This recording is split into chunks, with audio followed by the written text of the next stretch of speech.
Good morning to all. On behalf of Computer Department of Srimati Indira Gandhi College of Engineering, I would like to welcome you for today's webinar.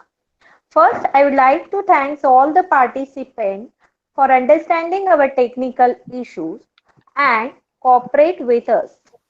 I would like to introduce today's dynamic and versatile speaker, Praveen Mukherkar sir. He is a delivery head at VFS Global. He is currently managing and enhancing visa processing framework which is used worldwide. He is a seasoned leader, manager, mentor and coach.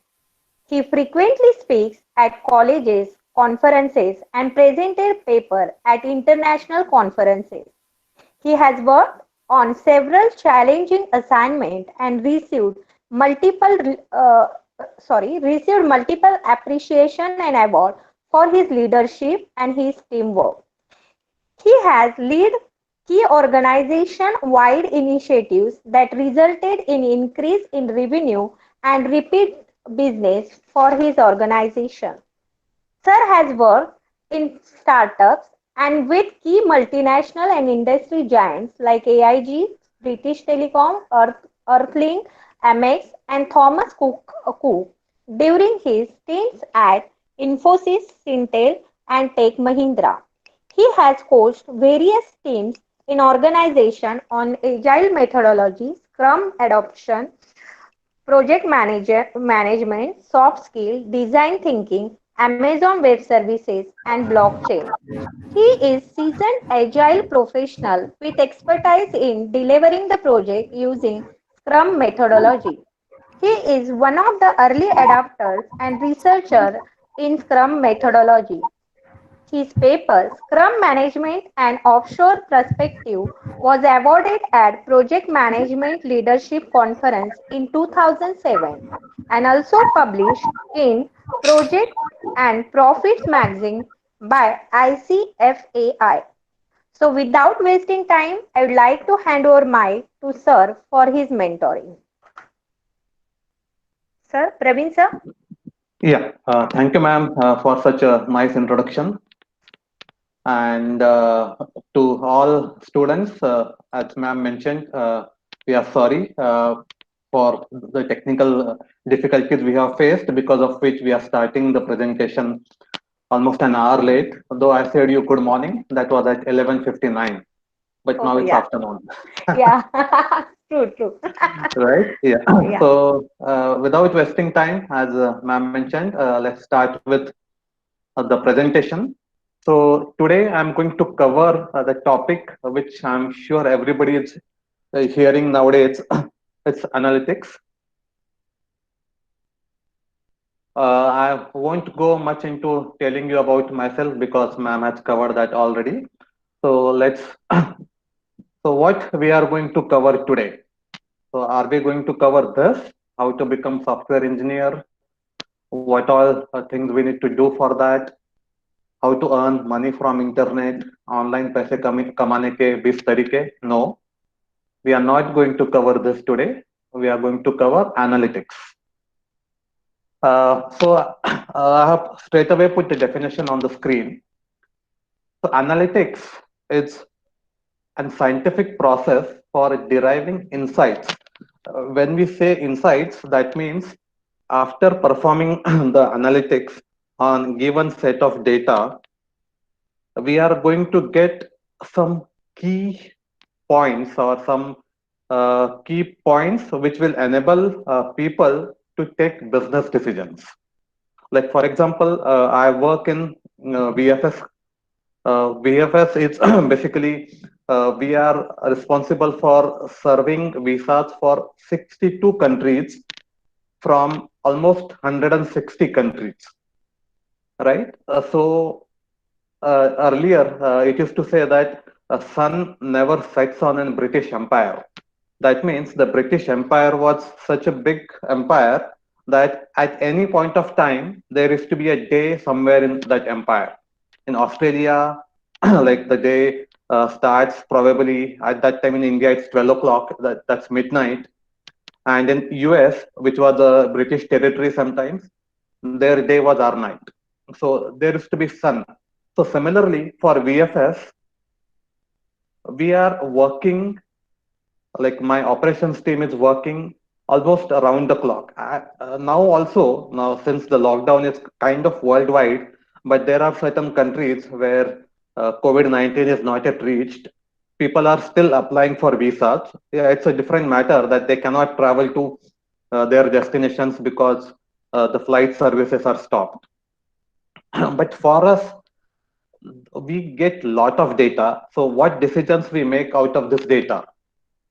Now, from India perspective, what we see that after March or since March mid till June, we see that there are probably 5 times increase in my visa applications, because that's where exams are getting over, and people have, like, basically students have the holidays and students basically drive the vacation plans. Like if it's a just a two people family, it's a couple, yes, they can travel anytime. But if we have students at our home, if my kids are students, so it's like either year end or summer vacations is the time when I can travel. So this data tells me that between March and June, I have to make sure that my operations team, who's going to receive the visa applications, is geared up. Sometimes I need to hire more people so that the number of applications are taken care of. So that's what I mean here is like the analytics helps me in taking business decisions by giving the insights.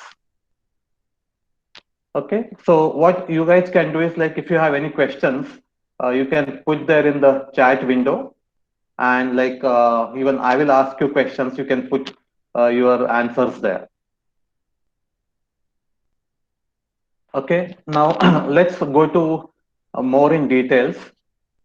Now, when I say data analytics or analytics, what it needs is the data. The first step is gather the data, then analyze it.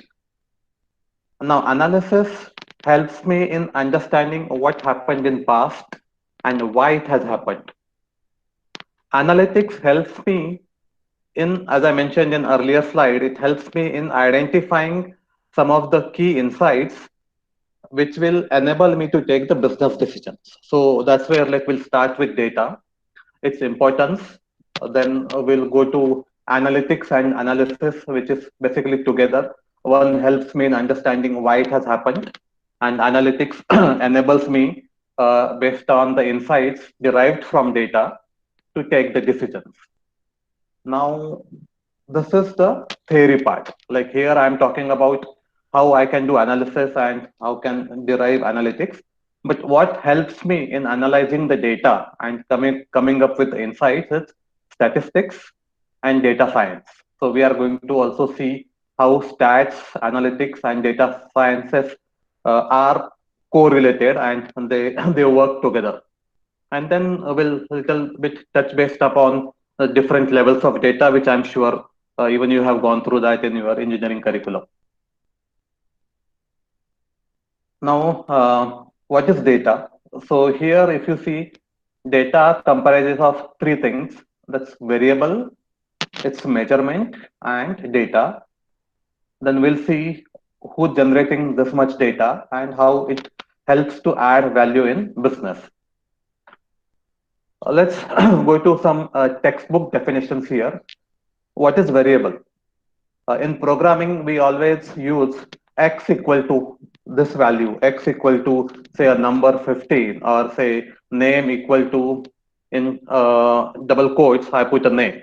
So here, my x or my name becomes variable, and it can take different values. Now, those values are nothing but my measurements. When I define height as my variable, and I say that it's 6 feet or 12 meter if I'm calculating height of a statue, so that number becomes my measurement here. And data, what is data? So variable and its value. When it gets recorded, it becomes my data. For example, uh, I store data or I record data that in an organization, how many people are in management area and how many people are in programming, how many people are in testing. For example, another example probably which is more related to yoga is like, now given a college, I can find out that in third year or fourth year placements, how many people were recruited when they were in third year, how many people were recruited when they were in fourth year, how many people got multiple offers, how many people went on cracking aptitude tests for all the companies. So this analytics, basically, so this data helps me in analyzing trends and helping me in taking decisions. Like I visit several colleges for doing presentations and at the same time enabling students to make sure that they are employable. When I say employable, that means we do workshops. Basically, we do analysis of their CVs. We understand the trends of previous recruitments and prepare students for their interviews. So analytics plays a role right from my school days. In fact, like before that also, right?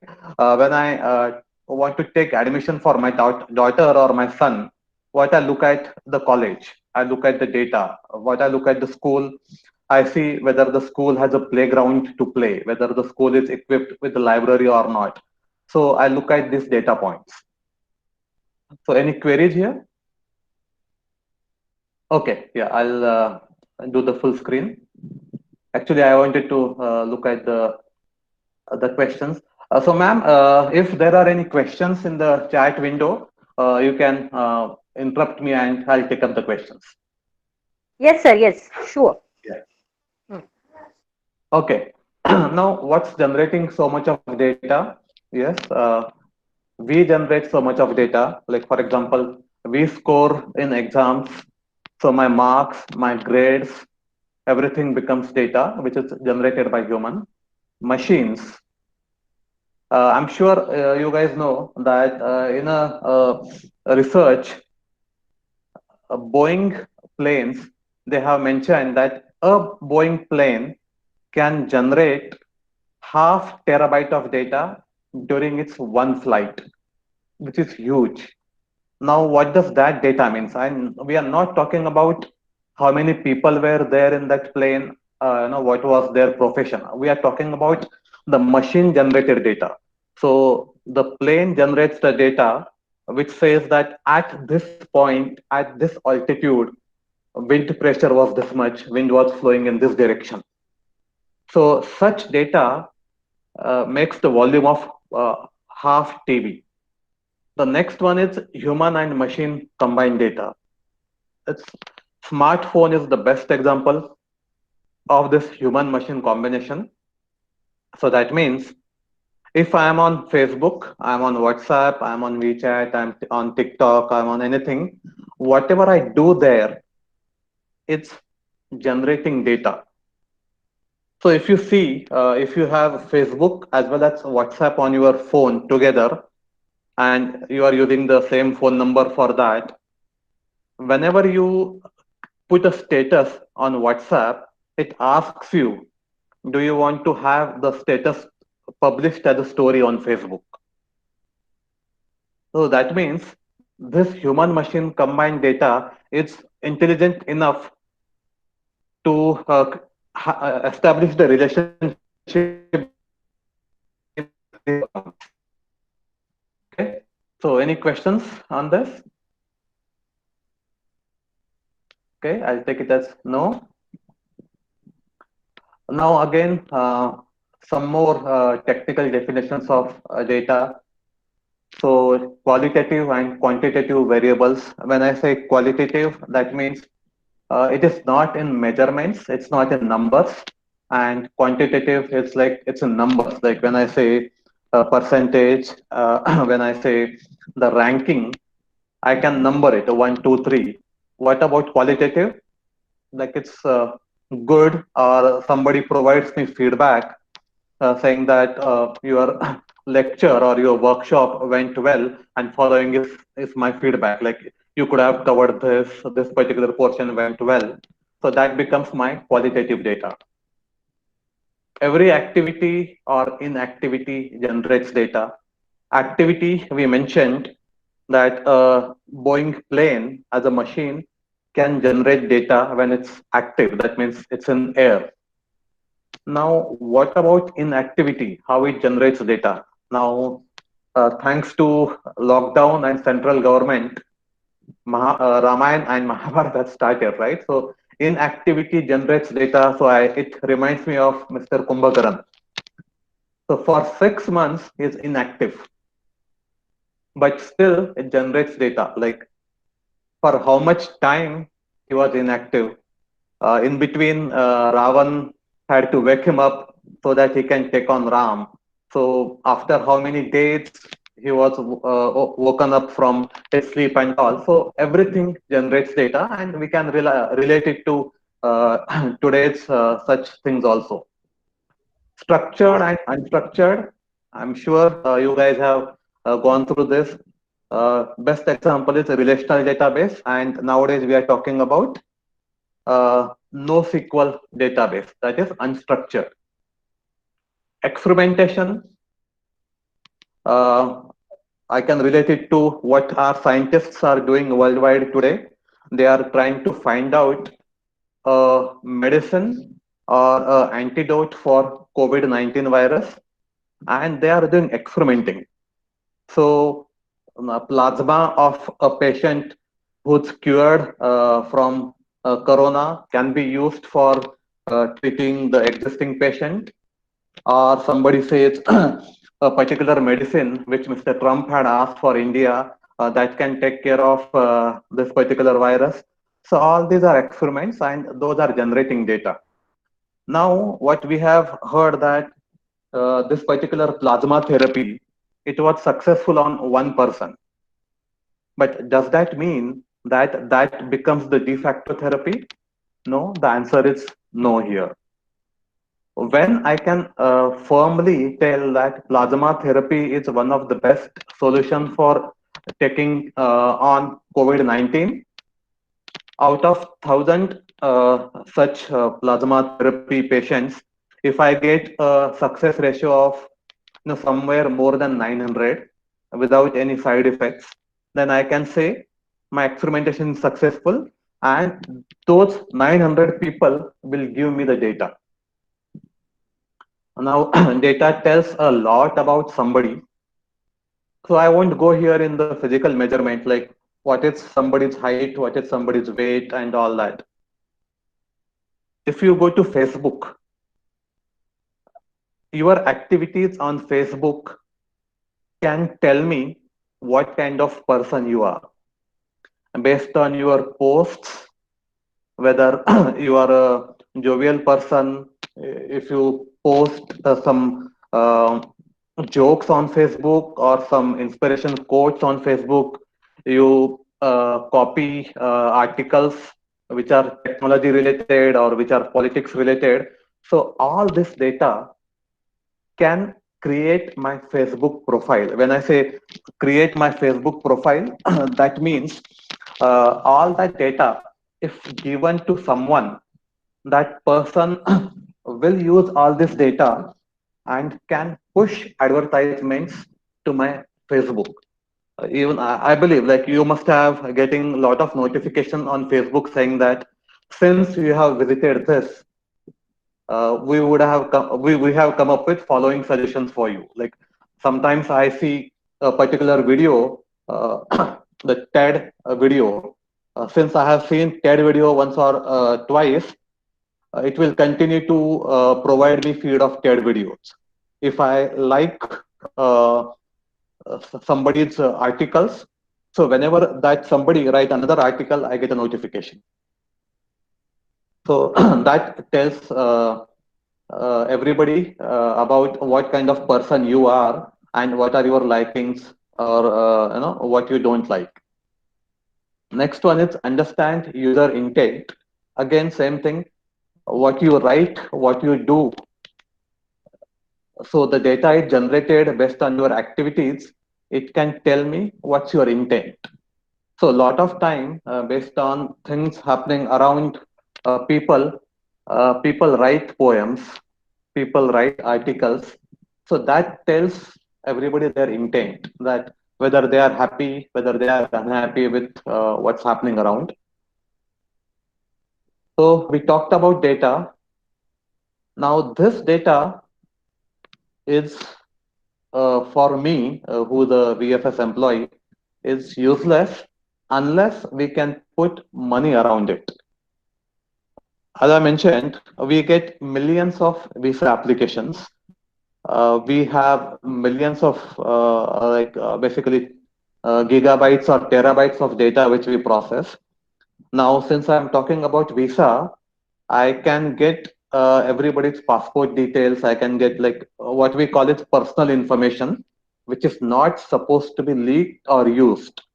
But even though I put that information aside, whatever data I get, I can do a lot of things which will help me in coming up with new innovations in my organization, which generates revenue for me.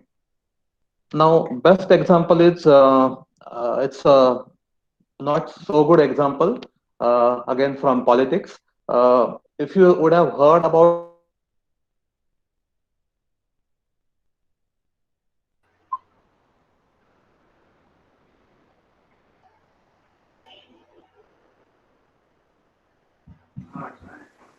Hello, sir. Praveen, sir. We are unable to hear you. Hello, Praveen, sir.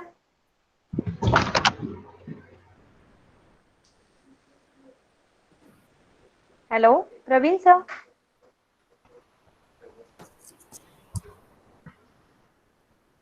Hello, Praveen, sir.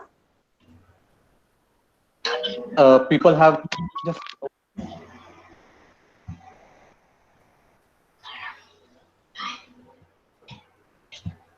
एक minute एक course hello, sorry for the interruption. So there was a call from my daughter.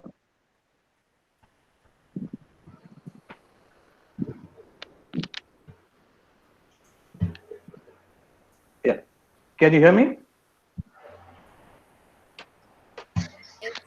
Yes, sir. We can hear you. Yeah, okay, Yeah, we can hear. all right.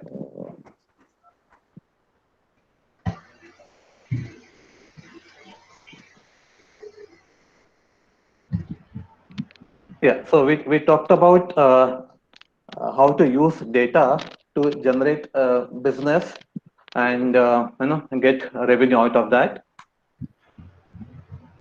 So next, again, it tells me about various types of data, population versus sample. When we say population, it's not about the population of the area. So given the collection of data, we are considering the 100% of data, so that becomes my data population. For example, if in New Mumbai as a constituency, if we talk about voting of 80% of voting has happened in the elections, so that 80% votes makes the population of that data. And out of that 80%, if I say that 30% voters were between age range of 18 to 24.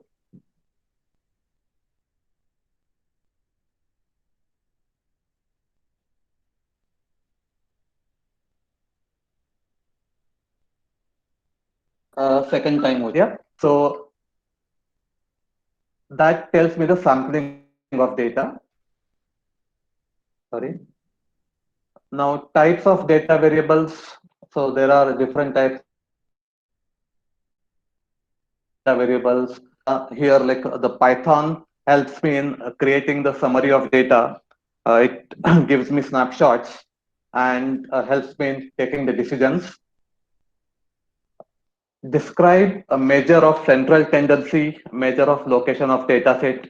So again, these are the terms which we will be using when we discuss the analytics.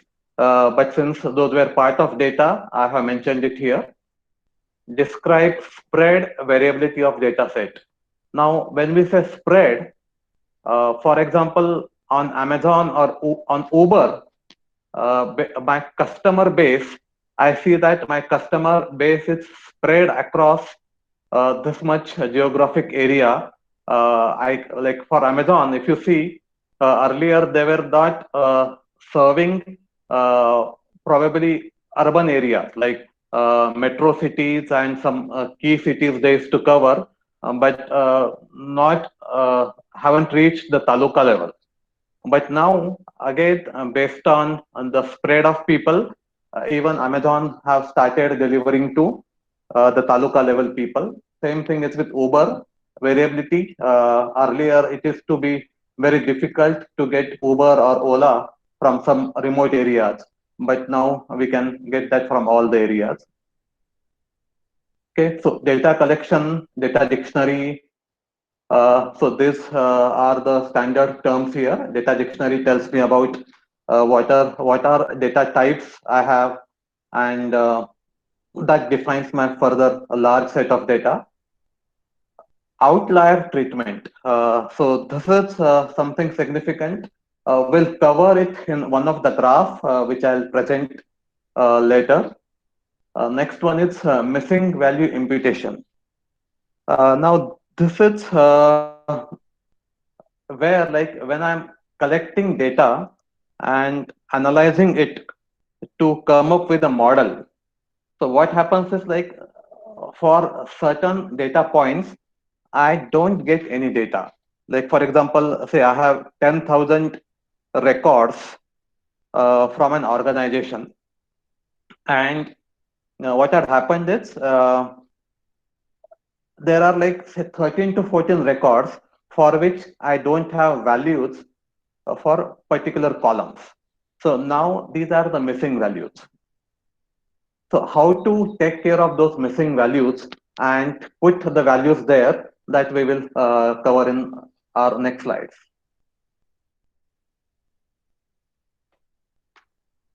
So next we'll cover the different levels of data, levels of data measurement, and how we use those in operations and statistical methods.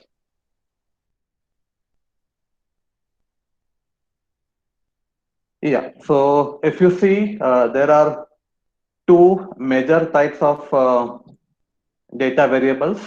The first one is numerical, second one is categorical, which further gets divided into continuous, discrete, binary, nominal, and ordinal. Now, in continuous means I'm like, it's a range. Like, for example, for this movie, it was liked by the people whose age range was this. Like, today's movies, like probably some of the movies are not liked by the previous generation, and at the same time, the movies of my time or of my parents' times are not liked by today's generation, saying that those are very slow, right? So the age range here, which makes the continuous data. Like, for example, when we say the age is from 12 years to 24 years, it's a continuous data. Now, discrete, that means I can count that. It's like 1, 2, 4, 8. It's not a range. The next one is binary data. So here we are talking about at the most two values, 0, 1, married, unmarried, have kids, don't have kids, right? These are the only two categories we have in this binary data. The next one is nominal data. Here, like, I get the data, but that is like quite disorganized. And against that, I have ordinal data, where the data is in an ordered category. Okay, so now we have these were the data variable types, And these are the levels of data measurement. So here we have nominal, ordinal, interval, and ratio. So these are the lowest to highest level of data measurements. So which we talked about earlier also in the variable types. When I say nominal scale, it talks about the binary things, like when I say gender or marital status. Uh, so it's like it talks about only two values. Between two values, we can choose. Now, ordinal scale, here I can classify data into different categories or different rankings. So if you see, whenever, like after this particular session is over, when you disconnect from this session, Google will ask you, how was the overall conference quality? And it will ask you to rate it between 1 to 5 stars. So that talks about the production satisfaction. Uh, Between 1 to 5 star, that means we are ranking it. 1 is very unsatisfied, and a 5 is excellent. 3 is somewhere satisfied. Similarly, we have faculty in our colleges. Again, those are ranked from assistant professor to professor, then like further people who have doctorates and all those highest ranks. Similarly, student grades. This is, I'm sure, F is not meant to be here, but it's like at the most ABC when it comes to CBSE schools. My daughters, like, they are consistently scoring A plus. C is the lowest rank in CBSE. So that's the ordinal scale.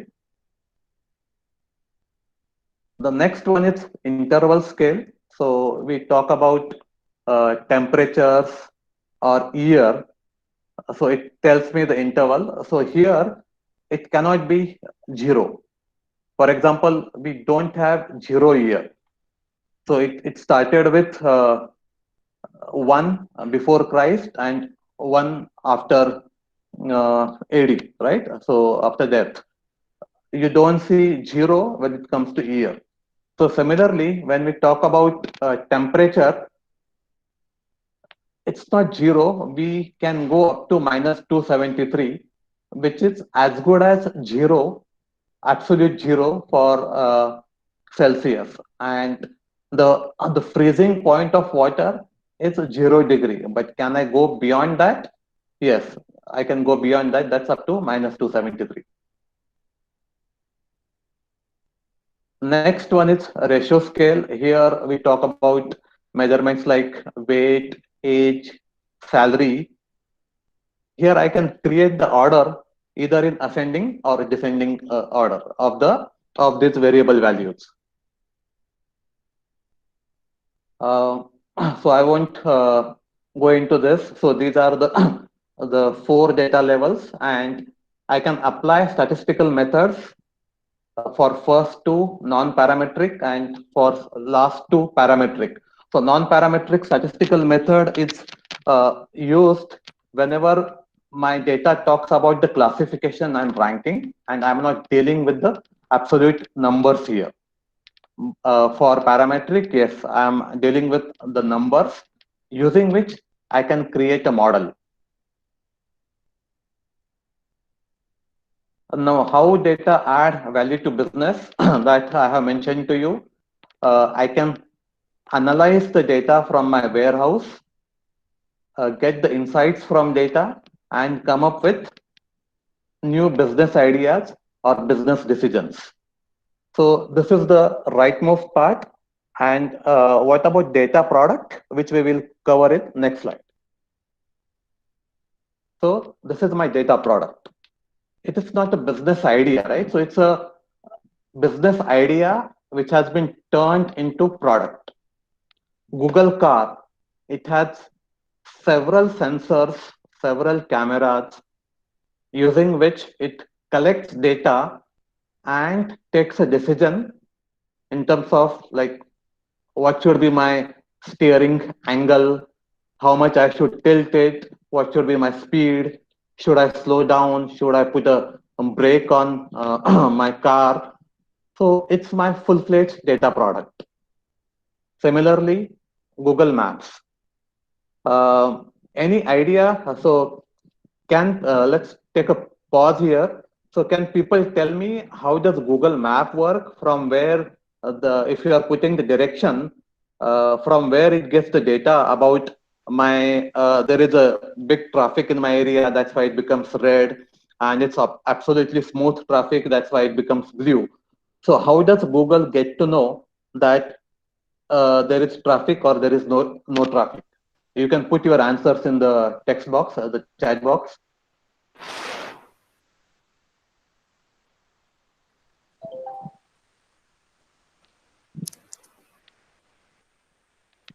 Or if people want to speak out, they can speak.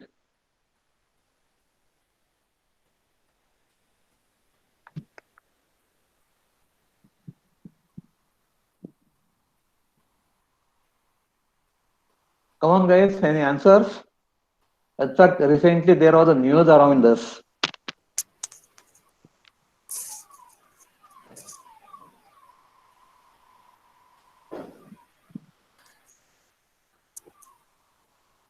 So Sonal is saying cell phones in the area. She's saying her answer is cell phone in Cell the phones in area. the area. And Okay. Smita ma'am is saying all the users of Google Map in the given area, if traffic, a lot many user of map will be at the same area. Yeah. Uh, Right. So yeah, these are the correct answers. So earlier, I think few years ago, people used to tell me that Google has satellite and it can see everything and it generates the data by looking at the car. But no, we got the correct answers here. It's the cell phones. So not I don't have to have my Google Maps on. So as long as there is a cell phone is in that area, it generates the data. It tells if there is a one cell phone in that area, that means there is one person.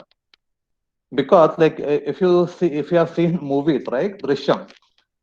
So whether my location is on or not, as long as I'm using my cell phone, my nearest tower can locate me. And nowadays, for any app or most of the app, I need to have my location up.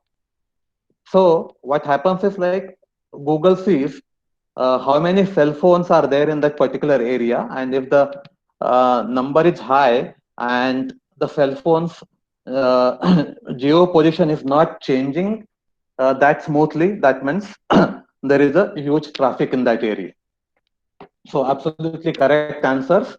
If you remember, recently somebody had actually put 100 cell phones in a cart, right? It's a hand-driven cart, and slowly moved on a particular area where there was, other than him, there was very less people. But because of his speed and 100 cell phones in that particular cart, the entire road was shown as red on Google Maps. Right? So Google Maps is the product of data which is provided by cell phones. Okay, so I think I have covered this already, why data is important.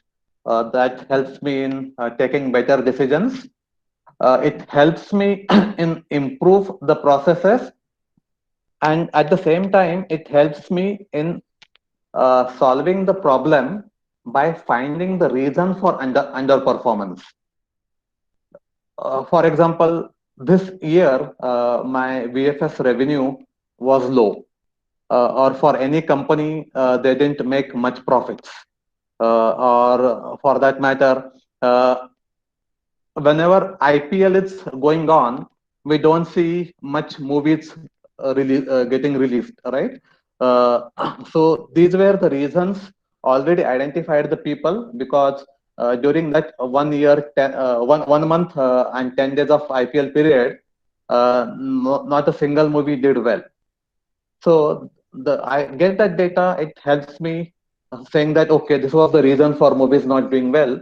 So let me postpone or prepone my releases, right? So that's why my data is important, which gives me a lot of insights using which I can take decisions and either earn money or stop my loss. Okay. Mm, Now, since you guys are engineers, I'm sure you are doing right thing because we talked on data for so long. It must have made you tired. Now let's move on to analytics part. Okay, so people must have seen these slides if they have attended similar lectures. When we say 9 out of 10 dentists recommends, what does this mean to you?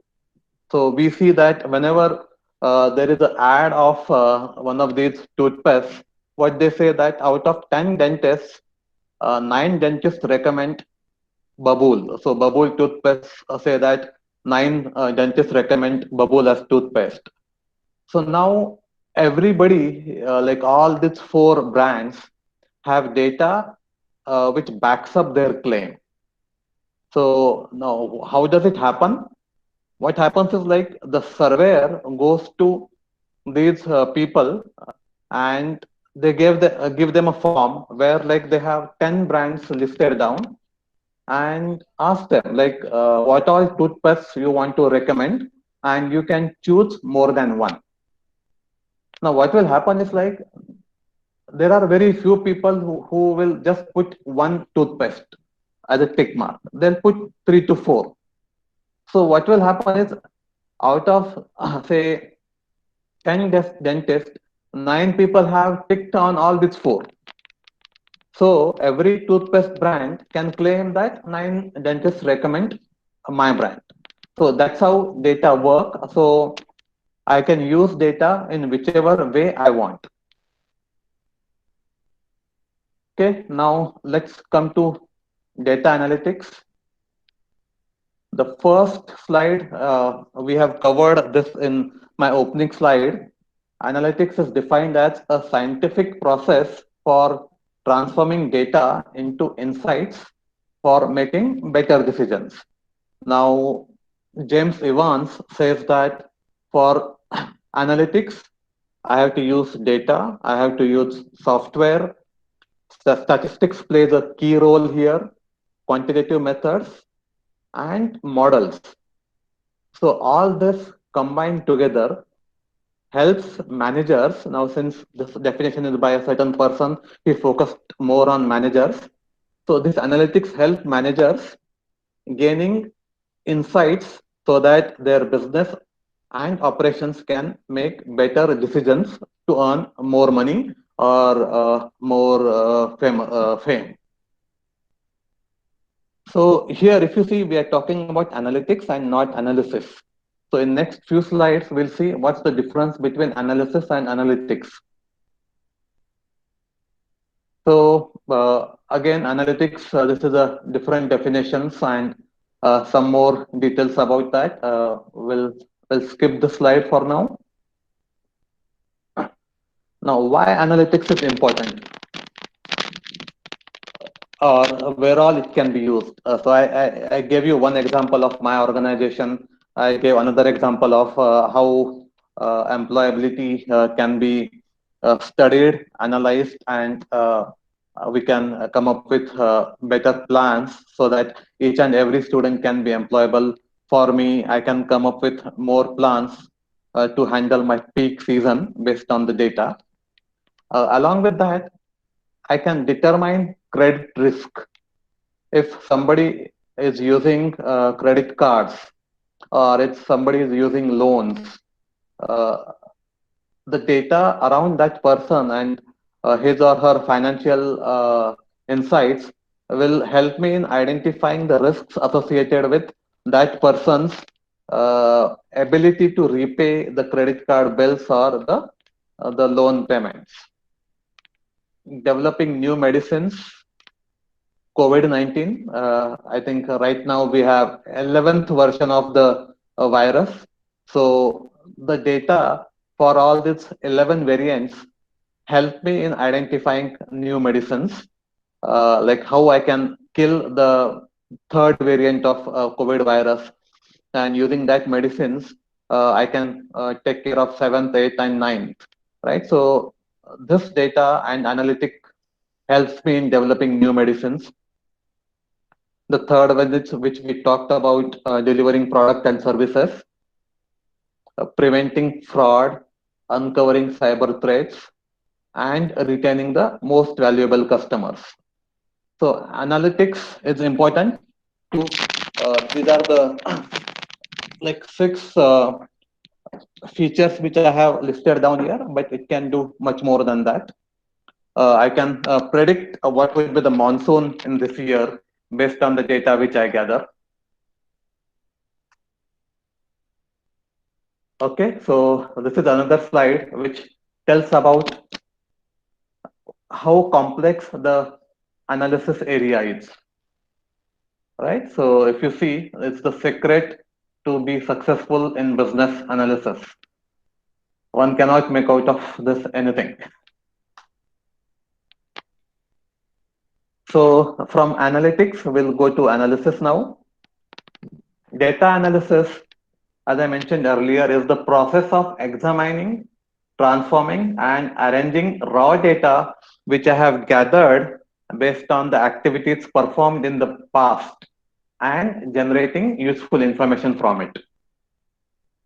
So since I'm talking about the data which has been generated in the past, data analysis allows me to evaluate this data through analytical and logical reasoning to come up with some sort of outcome or conclusion in some context.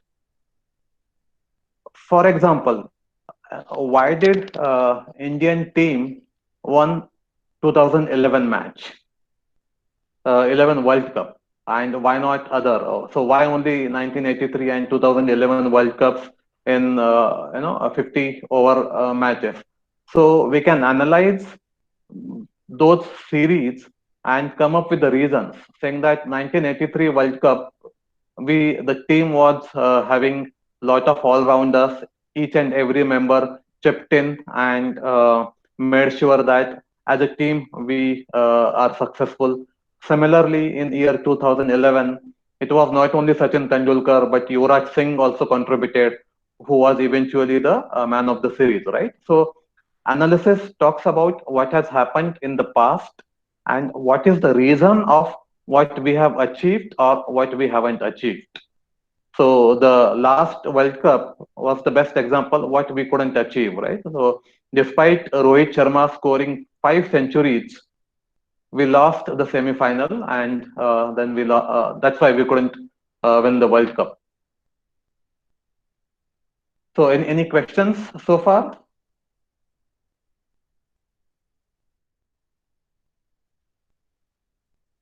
Yeah, so now analysis, as I mentioned, it talks about the past. It explains why the outcome is in this manner and how things happened so that we got this particular outcome. Now, if you see, this is the graph. So it talks about, certain scores, or rather business or the revenue for an organization. So if you see, though I have connected Jan and Feb, but between Feb to September, if you see, there is a pattern. It's not a straight line, but still it's kind of near to straight line. Now, what if I have, say, this is June, July, and this is, say, mid-June. If I have something, a dot here, right, where my cursor is, like probably I can say at 12. Now, what does that mean? So that means that's an outlier. So what is outlier here? So outlier means I'm creating a model here based on the data points which I have received. Except January, February to September, I'm getting a data model which resembles almost a straight line. But somewhere in mid-June, I don't see the line. What I see, there is something, a skewed value. So that becomes an outlier, and we have to find out why this particular outlier. So that comes as part of my analytics. Like for example, if we take examples of, I'm going to our traditions, Akshay Tritiya or Dashera, right? So these are the two Muhurats out of the 3.5 Muhurats in our culture. So if you see on Akshay Tritiya, there is a surge of gold buying. Okay, so though we are talking about a season where there are a lot of weddings takes place and a lot of buying of gold and jewelries happen, but Akshay Tritiya is a outlier over here, right? So all of a sudden I can see that there is a buying pattern of gold, but at the same time there is a particular day I can see there is a lot of selling happened of gold. And when I further analyze and find out that that particular day is either Akshay Tritiya or Dashara, so that means I have one more variable in my computation when I'm doing my analytics. That yes, in the year, so there are these two Muhurats where people buy gold. There is otherwise a steady pattern of gold buying, and then there is a probably a kind of uh, a surge in wedding season, but Akshay Tritiya and Dashera are exceptions. So these are two more variables which which I need to consider when I talk about gold selling trend. So that is my analysis part. So I have analyzed saying that why my gold selling trend is in this manner and what does this two outlier mean. So that was analysis. I came to know that why things happened and how things happened. Analytics talks about future. So here I have data. I have made my analysis and I knew that whenever these things comprise, I'm going to get this particular outcome. So now since I have analyzed that for a past, say 50 years, whenever there is Akshay Tritiya, on that particular tithi or particular date, my gold surge hikes.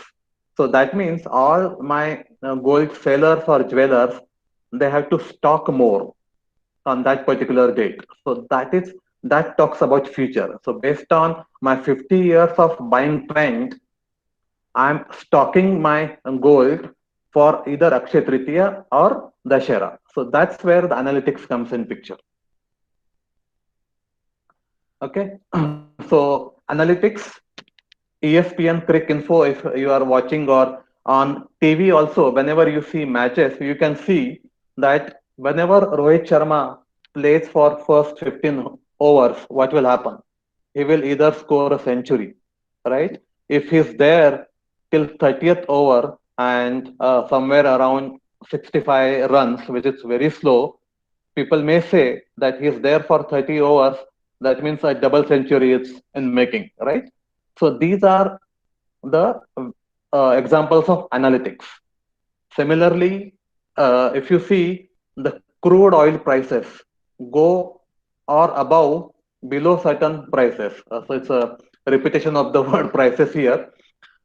But if you remember, we have seen this thing in news, right? So crude oil price, whenever it goes to $50 a barrel, so that means people start buying the crude oil and stocking it. If it goes beyond 70 or $80, once upon a time it was more than $100, lot of inflation occurs. So that means my petrol and diesel is costly. It eventually impacts my transport cost and everything becomes costlier. So my crude oil price determines the nature of market. today, I'm sure you guys have heard that in Mexico, crude oil price is in negative.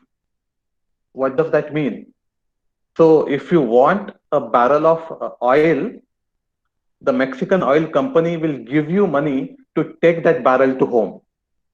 You can find out the reasons in newspapers on net.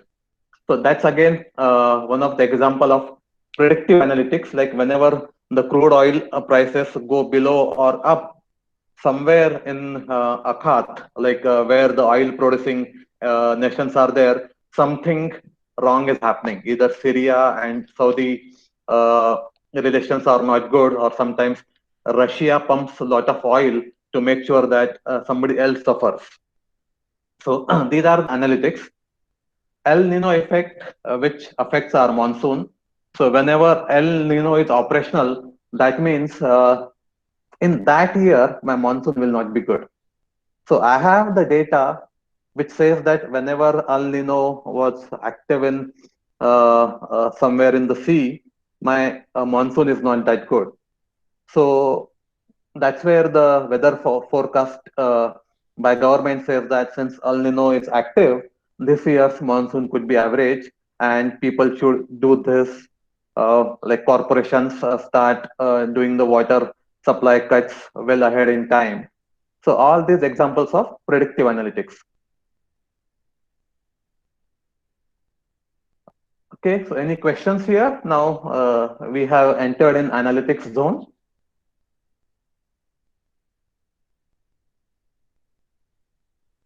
No, Okay, sir. Right now there is no question. no questions here. Okay. So now we have entered in this thing, analytics and analysis zone. So analysis is about past, analysis is about and sorry, and analytics is about future. So both are not equal. That's where I have explained analysis and analytics to you. Analytics, we have like four types of analytics. We'll start with the first one, descriptive. Okay, so it's the conventional form of intelligence and analysis. Okay, so when I talk about descriptive analytics, so what it gives? So it collects the data which I need to analyze and understand what does that mean. So here I gather the data, like here Python will help you. So this data can come in various forms, whether in structured or non-structured form. And using Python or R language, I can dig into that data and create several views. I can create a summary, I can create dashboard, I can create pie charts, I can create bar charts. It gives me a pictorial view of the trends from the raw data. So that's descriptive analytics. Now, examples of descriptive analytics is like the data queries and reports based on that. If you see, I have various charts here, pie charts, I have algorithms. So I have the kind of divisions, I have the bar charts. So I can visualize this data. Now, how does this data help me? Like for example, in an organization, when I see sales data and in pictorial view, what I see, if you see the first graph, I see there is a surge in sales, and all of a sudden it went to bottom and in negative, then again came back.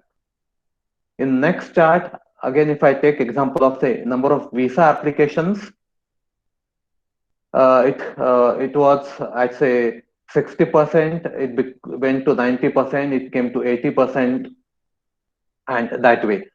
So now in descriptive analytics, data is presented to me in different forms. And using this visualization, what I understand is where I should take actions. Now, to take these actions, I need to identify that why my sales has went down here, or it was 90% here, it came to 80%. And then all of this is totally different type of data. That's why I have colored it in a different manner. So after I get the data in this descriptive matter, what I do is diagnose. And that's where the diagnostic analytics comes in picture. It tells me that why did it happen?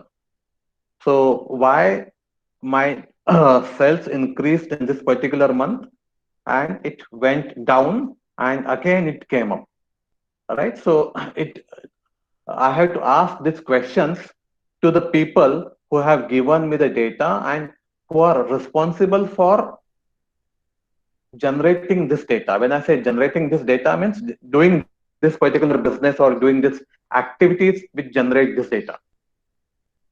So as I said, like my visa application count dips in the month of June. The reason is because in Asian countries, it's the monsoon start and people and schools start, right? So that's where people are not traveling. Now, then what do I do? So then I come up with different schemes at that time to make sure that, I still get some visa applications. So that's where my diagnostic analysis gives me the reasons that in the June month, these are the reasons because of which there are very less visa applications, right? So by like lot of times people don't talk about diagnostic analytics because descriptive and diagnostic they go hand in hand. Descriptive analytics gives me the data in visualization manner, and diagnostic analysis tells me that why it's like that. So again, data mining and correlations, as I correlated June month to dip in my visa applications. This is where everybody is keen. Predictive analytics. Predictive analytics helps me to forecast trends based on current events. Now, using the data, diagnostic analytics and the data insights, after I complete all these analysis activities, help me in predicting a particular outcome. So what does that mean? So in like last 2 decades, I'm talking about say 91 to 2000 and 2000 to 2010. Yash Chopra banner, Shah Rukh Khan as a lead star used to be a guarantee of 100 million, 100 crore movie, right? So Shah Rukh Khan used to deliver 100 crore movies consistently under Yash Raj Chopra banner. So it was a prediction that whenever Yash Chopra and Shah Rukh Khan are coming together, that means all other producers never used to dare releasing their movies at that particular time. What's that? So that's the predictive analytics. So that means whenever this combination comes together, that means it's going to attract all the business and nobody else will be able to do business in that particular time. All right, so that's the prediction. Now in this particular predictions, are these the only two variables, a Chopra banner and Shah Rukh Khan? No. If you see the movie Dhoom 3, it was not Shah Rukh Khan, it was Amir Khan and somebody else. But is it going to work always? Recent example, again a Chopra banner, 2 megastars or rather 3 megastars, thugs of Hindustan, Amitabh Bachchan, Amir Khan, and like Chopra banner, still the movie was flop.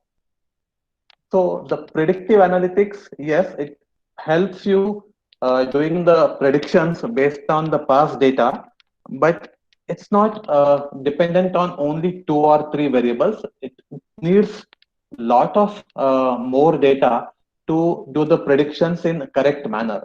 So a lot of times, not just the person's charisma matters. Sometimes, even the plot of the movie or songs or the way the movie has been directed, everything matters to make a movie successful.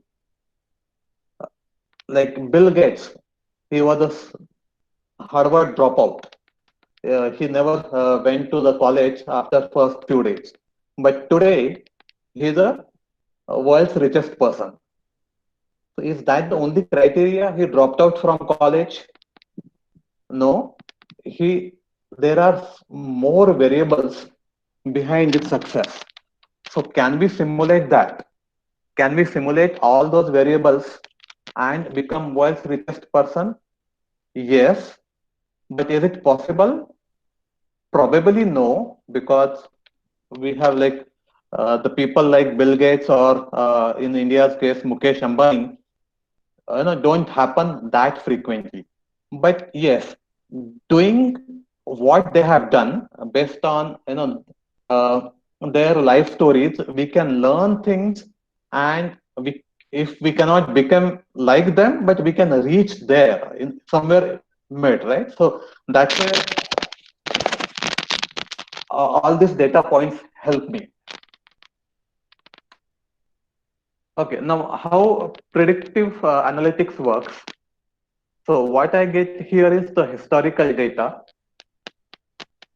and using lot of statistical methods from analytics like regression, linear regression, or several there are types, and predictive algorithms.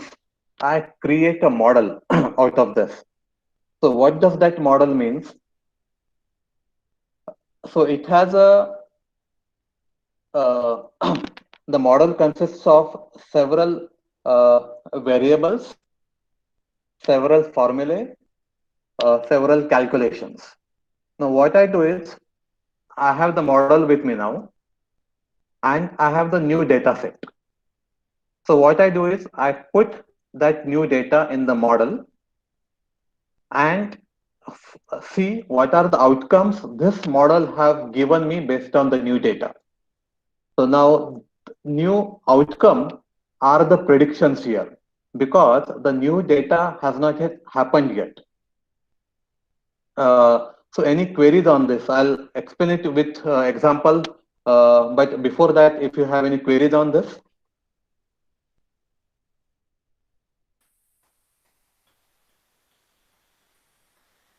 Okay, I'll take it as no. So no queries.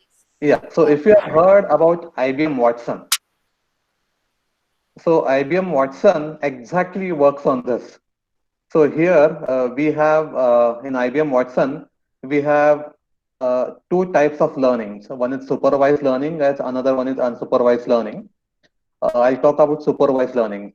So when I worked for a particular project in Watson, so what we did there was, so we have put lot of data around genome, the human genes in that. Like there were like several articles and several formulae calculations we put in IBM Watson. Like there were like almost terabytes of data, and we have prepared 2000 list of 2000 questions and answers. So what we have done is like after ingesting that much data, we have run these algorithms on that data. All these algorithms were available in IBM Watson. Now we are talking about predictive analytics here. So we have data which is in terabytes. We have algorithms, the predictive algorithms. So that means from the first diagram, we have historical data, we have predictive algorithms, and we have question and answer sets such as like 2000 sets of question and answers. So we have put everything in this, and we basically ran all those algorithms on that data and the question answer sets, using which we got a model. Now we have a model created. So what we do next is we go to Watson we provide Watson new sets of say symptoms. I'm talking about genetics here. So I provide new like two new symptoms there, like say disease symptoms, saying that these are the two diseases. What is the uh, kind of cure for that? Now Watson has terabytes of data, 2000 questions and answers in it. What it does is like it goes through these symptoms, goes through the model, and comes with the prediction. Now, the best example here is my family history, medical history has been provided to Watson along with the history or the data about my demography. Like for example, I live in Pune, I lived in Mumbai. So all the data of people, we are talking about US here, where like other than the names, I can have medical history of several patients. There, it has been ingested in Watson. Now my medical history is there, my family's medical history is there.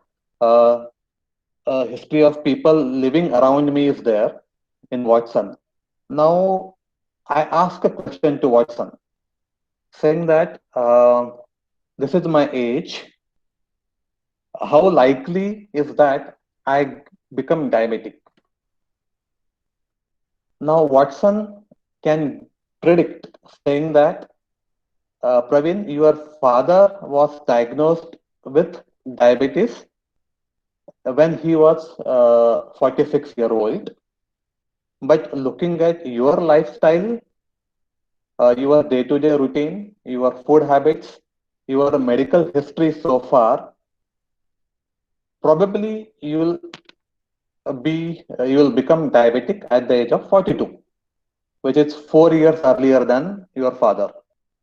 Or it might say that looking at your daily routine and since you take a walk of 5 meters every morning, which is helpful in avoiding diabetes. But since you have a family history, you can probably push diabetes away from you till the age of 55, right? So here we have historical data, we have prediction algorithms because we have data as well as results, what happened in past. And now we have the data, new data, which can be fed to the model and it can predict. For example, like Rohit Sharma scoring a century when he is in the crease till say 15 or 20th over, that is prediction because he had done similar things in past. So this is the predictive analytics. Now, here we are covering only analytics and analysis part. For coming up with this kind of model, what all things are needed, how to create the model, how to use the existing algorithms. There are like several libraries and several analysis patterns like regression analysis, then correlations and everything, which is not part of this presentation, but that will help me in coming up with the model. Like for example, I'll give you my case studies when I have done analysis of the campus recruitment. So what I used to do is first I used to look at the way CV has been written, right? So a lot of times what happens is like the way a CV has been written matters a lot. So here we are not talking about only campus placements. A lot of times what we do is as organizations, we run recruitment drives, which basically are meant for freshers. So that time, we are not going to colleges. We are asking people to come to our organizations. So there, my recruitment team, they take care of the aptitude. But what I look at is CV. So my recruitment team used to complain to me saying that your rejection ratio at CV level is high. Why? The thing is, how you write CV and how you explain what you have done in your academic projects helps me in understanding, you know, what talent you have. So I have created a model. We'll cover again that in my case studies. But for creating the model, you have to use the data and you have to analyze the data using these algorithms. Okay, so now this predictive analysis helps me in taking the decisions. Now those decisions have to be made at made quickly. When I say higher velocity, it has to be made in a quick manner. See, right now VFS is the leading visa provider. We are basically a dominant force in the world. 62 countries. That means we are covering almost 80% of the market. We don't have any competitors. But if there are competitors, so between Ola and Uber, they are running neck to neck. So somebody has to come up with a new, business proposition quicker than somebody else, so that they get the market share. So that's where you need to get ahead of the curve. So you have to predict the issues and fix them. Okay. So that's about decision making, which predictive analysis helps me in making the decision making. So we talked about this in predictive analysis. When we gather the data, next is we perform linear regression, time series analysis, data mining to come up with a model, and and make predictions. Now the last one is prescriptive analytics. So till now, what we have learned is descriptive and diagnostic analysis. These two analysis tells me that what has happened because of which we got results.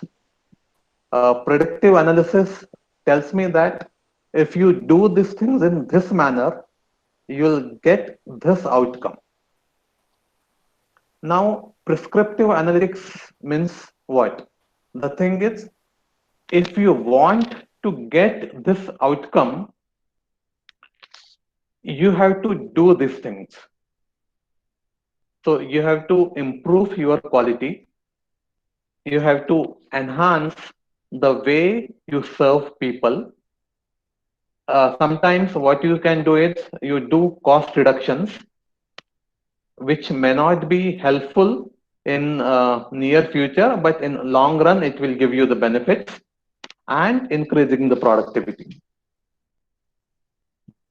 Right? Optimization model, simulation, decision analysis. Now, examples of prescriptive analysis is like when you go to Amazon, what it does is like based on your patterns, the visit patterns, it suggests you saying that since you have bought this in last few visits, we have a new version of this particular product. It also analyzes the buying pattern of people. Like for example, the people who have bought Kindle, which is the Amazon product for reading books, have also bought this particular Kindle cover.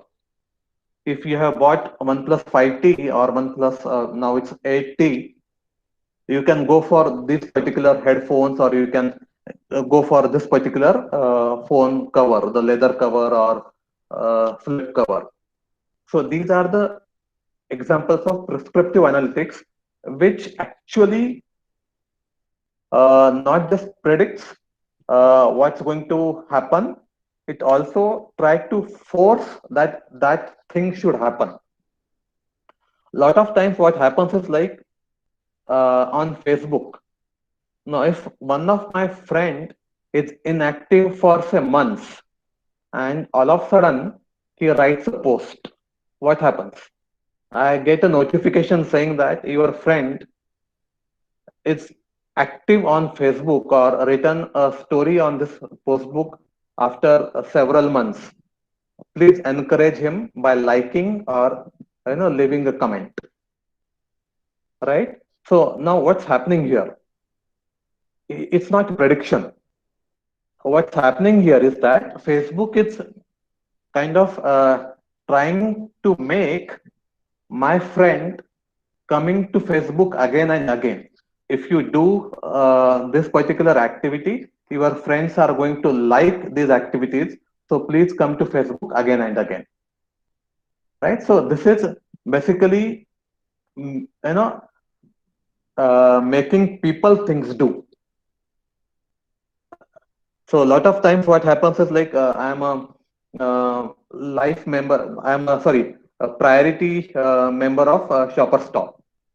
Sorry, privileged member of Shopper Stop. So what happens is like if I don't do any shopping there, I get a SMS saying that it's been long time we haven't seen you. If you come to shop today or on this particular date, we have these many offers for you. Right now, these are the personalized offers. Shopper Stop or any such superstore run several discount offers, but in this case, they are targeting a particular person to make sure that that person comes to their shop and do shopping. So this is part of my prescriptive analytics. Okay, so now we have covered 4 types of analytics. Next slides are basically not detailing about the way these things work. So if you have any questions on analytics so far, you can ask me now.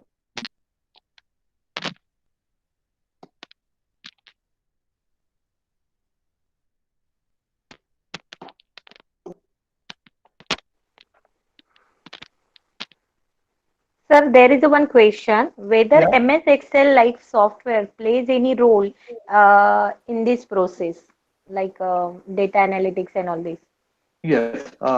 In fact, for beginners, I recommend MS Excel. Excel, right? Excel. Yeah. MS Excel. I Hmm. recommend that. Excel is much more beyond the plain tables. It can run several analysis for you. It gives you several charts and bars. Using it's basically that helps you in the descriptive analytics and diagnostic analytics. And the next step is predictive, for which probably you have to go into Python or R language. Okay, there is one more question. Which language is the best for data analytics, R or Python? So both are same, but I'll prefer Python. Okay. Yeah. The- So R is probably one notch complex or difficult than Python. But nowadays, like in Asia Pacific region, Python has overtook R. R is nowadays mostly used in only North America. Otherwise, Python has taken a lead over R language worldwide. Okay. Thank you, sir. You can continue. Yeah. Okay. So now, why learning analytics is important? Because if you see, now this is the data till year 2017. The search for data scientist has been increased. So that means people are looking for data scientists in last decade more frequently than statistician, operations, and researcher. So that's why analytics is more important. It gives you more jobs. And at the same time, this is the way you can torture a business analyst. He knows that there are something is wrong in front of him, but he's not allowed to do anything. Okay, so now we are coming to examples and case studies on analytics.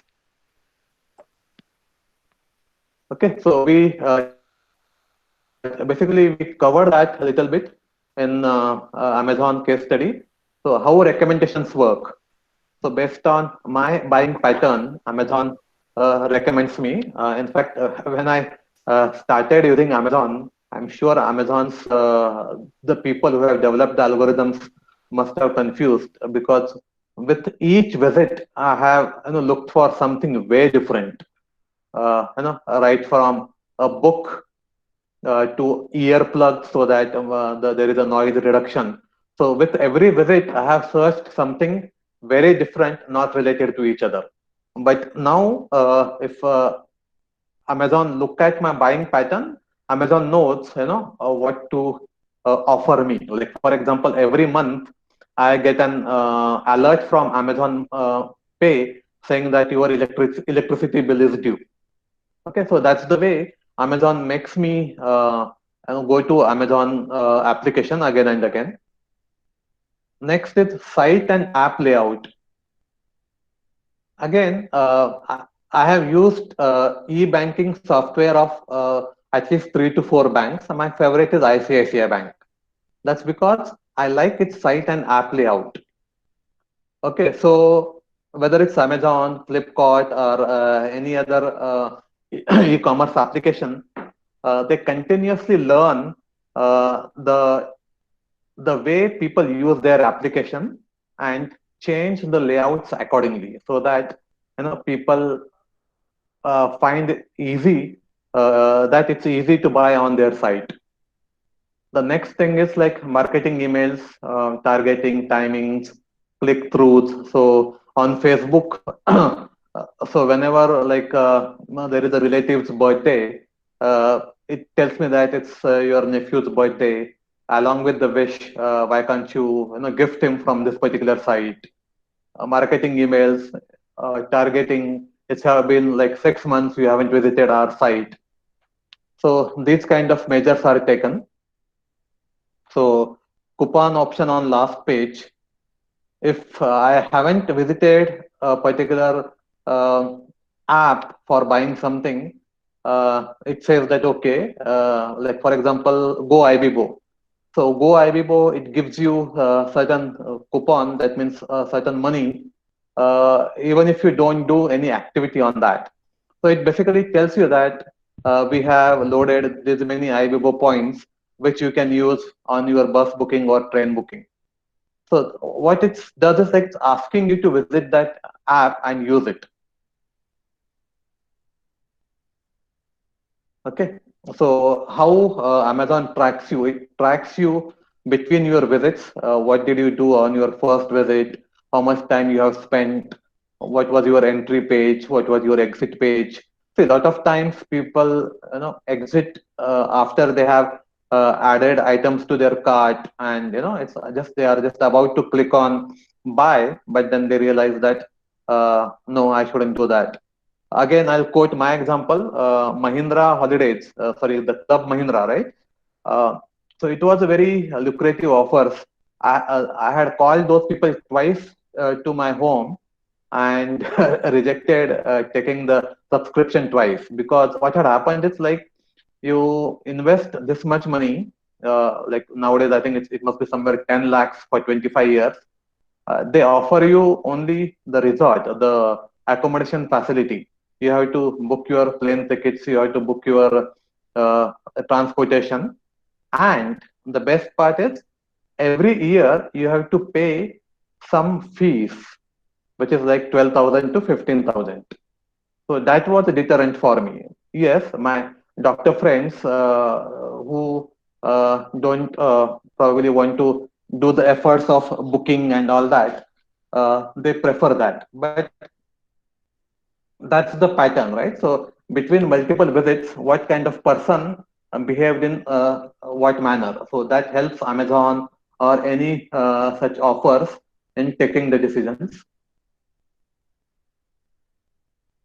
So this is the next, which I mentioned, the placement analytics. So when I was doing this recruitment of freshers in my two organizations, so I have taken up this particular project. I have gathered a lot of data and the final outcome. Like out of say 1,000 people, how many people got the offers and how many people didn't get the offers, and what mattered, like between aptitude to first round, what was the ratio of successful students? Uh, how much academic score helped in cracking the aptitude test? And what was the relation of academics and their interview performance? Co-curricular activities. I'm sure a lot of people will agree to me that those matter. Now, curricular activities help you in becoming leaders. I'm not undermining the importance of academics and your knowledge here, but along with that, your co-curricular activities define what kind of person you are going to become. See, a lot of times I might be a topper in the class, but there is somebody, who's not topper or who's not even first five, but he's surrounded with loads of friends, and whenever there are like co-curricular activities are there, he gets the lead. So that means he's going to be a project leader, he's going to be a project manager, because he knows how to mobilize people, how to get the work done, right? So I'm sure like everybody would have got this kind of forwards that the topper becomes a general manager, and last bencher becomes a politician. Somebody becomes somebody becomes the IAS, somebody becomes the IPS. So, how you are doing your co-curricular activities define what kind of role you are going to perform. So this data helped me in coming up with a lot of models along with the scores in each round. Between two rounds, how many students move? What was the cutoff? Right? Again, there are like various companies. So there are people who are probably not selected by this company during the last round are selected by this company because their needs are different, or how you performed in interview of company A and interview of company B matters. See, a lot of times you are fit for this particular role because your CV, your interview performance didn't do well. That's why instead of say role A, you have been chosen for role B. So this particular analytics helped me in coming up with models. So what I have done is like after that, before conducting the placement rounds in colleges or drives in my companies, what I have done is I have taken workshops of students and kind of coached them, saying that what is expected of this placement drives.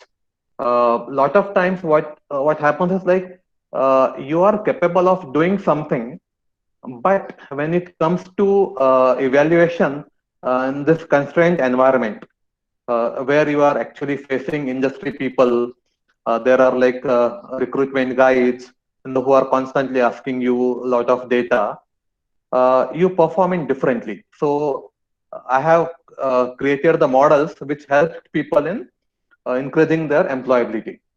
So analytics is used here. Next one is talent analytics. This is basically in my organizations to ensure that right people are assigned to right projects. Again, analytics helped me here. Yeah, so these are few more slides which talks about root cause analysis of the problems. Again, I mentioned about modeling and analytics in terms of making recommendations and predictions. We'll skip this slide. Yeah. Okay, so we talked about Python libraries. As I mentioned, we can use Pandas library here for the descriptive and diagnostic analytics. Then we have NumPy, which helps me in doing predictive analytics. Yeah. So with this, we are at the end of almost 1.5 hour session. If you have any questions, you can ask me. So there is one question. There is Google Analytics. Can we use it for e-commerce activities? Yes, you can use it for e-commerce activities.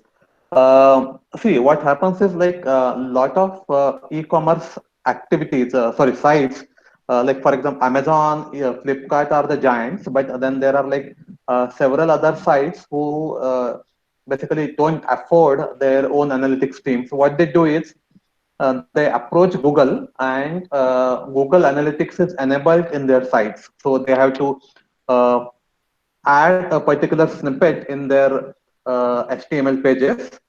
And what happens is like Google captures the data. Now, what does Google capture here using that particular script on that site is, since you have logged in using your Google profile, it captures your location, it captures your other activities, it captures how many pages you have visited, how frequently you are visiting, and then it runs, as I mentioned, the several routines on that and helps those e-commerce site owners in recommending, in making recommendation to the users. Okay, sir. One more question is there. How data analytics can be applied for the current situation of COVID-19 in Mumbai? Very good question. If you remember, we have covered it, right? So right now, the Arogya Setu app. So Arogya Setu app, how does it work? It tracks your location, and when you install on that, what will happen is your location is captured. Now the government already has the data about the hotspots. What does that mean? A hotspot means there are people with COVID positive symptoms. So it tells you when you have that app on your smartphone, wherever you go, it tells you where you are. So then you can decide whether to go in that area or not. So that way, it helps you in making sure that you are not infected. The next stuff is, as I mentioned, uh, based on how we are treating the patients. See, if you see the right now, the numbers, what tells me is that 23% people are cured from corona, and they have gone back home. At the same time, there is a percentage of casualties also. Now, out of this 23% who have gone back home, how many came back again, right? So all this data, see, right now we are in data gathering phase, and along with that data gathering, we are doing the descriptive and diagnostic analytics. See, the thing is, COVID is now what? How many months old? In China, it was reported in December 1st, and to the world, it was reported on 18th of January. So not even 6 months, right? So right now, if you ask me, we are in data gathering phase, but at the same time, looking at the criticality, we have also started the diagnostic and descriptive analytics. Okay, sir. One more question is there. What are the different predictive model used for analytics? Sorry, can you come again? What are different predictive models? Predictive model used for analytics. See, the thing is, predictive analytics, it's basically uh, help you in coming up with the models. So what you do is uh, sorry, you basically get lot of data, right? And then you feed it to your algorithms, and then come up with the model. So now these models are of different type. As I mentioned, the first one is regression, right? We have logistic regression.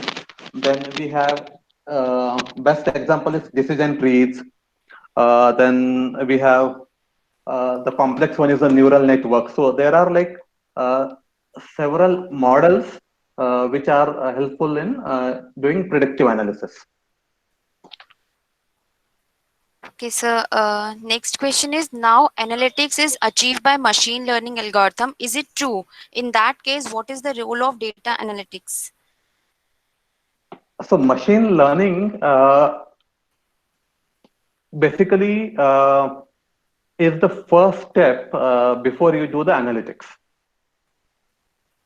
Okay. right? So as I mentioned, in terms of Watson, right, what happens in Watson is we feed a lot of data to Watson, and learning algorithms are applied on that. And once those learnings are applied, then the models get created on that. And after that, analytics comes in picture. Okay. Next question is, which major companies recruit data analysts? What are its perks? See, the thing is, there are a lot of roles. Data scientist is there. Then, so who are basically who does all this prediction algorithms, who analyze data and come up with the models. And another one is where you implement those algorithms and develop the applications. So there are data scientists and data statisticians. So these are the two different roles, and several companies like we talked about e-commerce companies. In my company also, wherever we deal with a lot of data, insurance companies for that matter, companies like Schlumberger who are into oil business. So all these companies hire data scientists and it's like 5x times the perk than normal engineers. Okay, thank you so much, sir. Deepthi ma'am wants to ask one question. Deepthi ma'am? Hello, Deepthi ma'am? You can Yeah, ask. uh, Yeah. yeah. Good afternoon, sir. Yeah, good afternoon. Sir, can I have your perspective on how analytics can contribute in improving the accessibility of the disabled? How much of the work is done in this particular area? See, the thing is, in particular area, the work has been done, and people are using that. Like, for example, again, the data about these people have been gathered, and at the same time, how they have reacted to different situations. And that's how people are coming up with the several gears and different types of jobs for these people, like the when we say specially able, like if you see Microsoft, they they have actually worked on this long ago. In IBM, our day one, the induction is conducted by a person who is blind. But if you see him, that person presents slides to us. He operates his computer, sorry, his laptop. He speaks. He knows exactly what application is opening, what kind of slide, what on what page of slide he is. So the thing is, based on uh, studies, analytic studies, and the way people access various things, companies have come up with specific products for them. Now, in Microsoft, how it has been achieved is the way is like when it has been tested, this particular product, the mouse was taken out and people were blindfolded. So that means those people had see. I can use mouse only when I can see, but because I need to know where I'm clicking. But when it comes to keyboard, I know where each key is exactly, and what is the function of each key. And blindfold means I cannot see, I can only hear. So all this study and how people react to that, what kind of difficulties have been faced by the people. This was simulated, and the specific products had come, came out for these people. Okay. Sir, can I extend the question further? Yeah, yeah. Yeah. Sir, like you hold such a high responsibility at VFS, like to gather the data, we make so many questionnaires, right? So how many of these questionnaires are actually disabled friendly? We do say that inclusiveness is required, but how much of it is actually being happening? You see, today we all are using this Google Meet, right? So Mm-hmm. any visually challenged person can come in and share their ideas. But from the time we got the link and we have joined inside the Google Meet, things are not easy for a visually challenged person. So when we say that applications are made user friendly, it is just for the 80% users, even when we look at the statistics now. I just Yeah, want a perspective, like yeah, I am yeah. also working on it. So I just, Uh-huh. No, no, I agree with that. See, the thing is, again, if you see whether it's a Google Meet or Zoom or all new softwares, so those have come up now.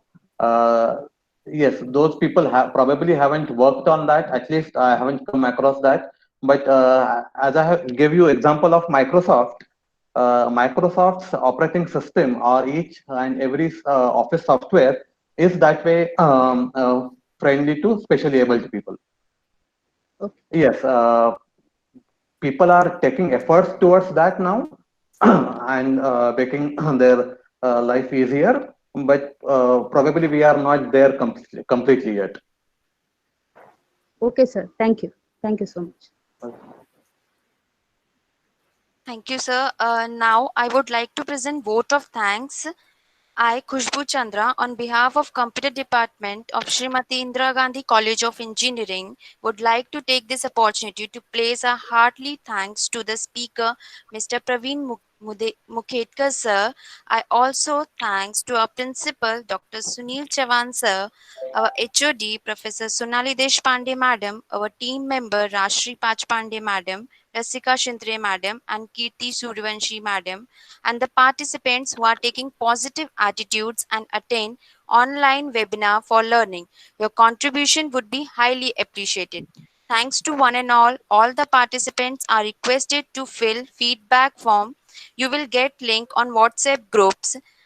Once again, thanks to all the participants are requested to fill feedback. You will get link on WhatsApp group and you will receive your certificate in your mail ID once you will fill the feedback form. Thank you. Thank you so much. Thank you, ma'am. Thank you, sir. Your examples were very informative. The session was very good. Thank you so much, sir. Thank you.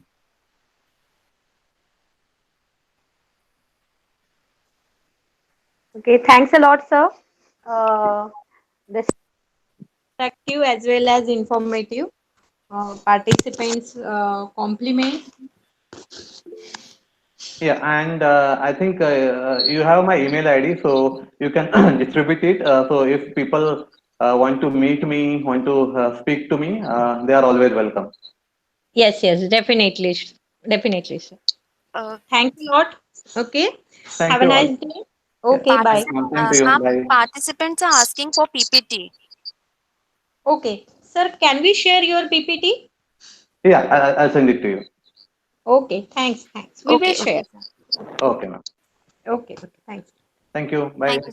Thank you. Bye, bye. Have a nice day.